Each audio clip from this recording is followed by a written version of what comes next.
And recent కూడా like some అంటే one of our reporter asked about the game changer thing.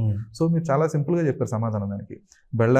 బెల్లారిలో సినిమాలు చూసే ఒక నేను ఇప్పుడు శంకర్ గారి సినిమాలు యాక్ట్ చేయడం అనేది I enjoy the process more than the result అని చెప్పేసి.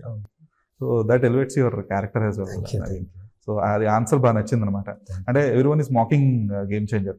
It's been happening few months. అంటే కామన్ అది సినిమాలు రిజల్ట్స్ ఏమవుతాయని పక్కన పెట్టేస్తే, బట్ ఇలా మాకింగ్ అనేది చాలా నార్మల్ జరుగుతుంది. అండ్ చాలా మంది ఆర్టిస్ట్స్ కానీ ఎవరైనా కూడా ఏంటంటే మోస్ట్లీ అవును అలా జరిగిపోయింది.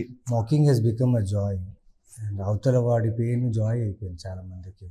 ముందలా ఉండలేదు. Now it's become like and people are taking very personal also ఆ విషయాన్ని. ఐ థింక్ చాలామంది లైట్ తీసుకోవాలి. చాలా ఉంది, ప్రపంచమే ఎక్కడో వెళ్ళిపోతుంది, ఏమో అయిపోతుందని భయపడుతున్నారు, ఇంకా ఇక్కడ మాకింగ్లోనే ఉన్నారు చాలామంది. True that. అది మాత్రం you should be appreciated for it. అంటే మళ్ళీ మీరు కూడా మళ్ళీ ఇంకోటి ఏదో జస్ట్ యాడ్ ఆన్ చేసినట్టు కాకుండా, లేదు జస్ట్ ఎంజాయ్ ద ప్రాసెస్ అని చెప్పేసి దాన్ని జస్ట్ ఒక సింపుల్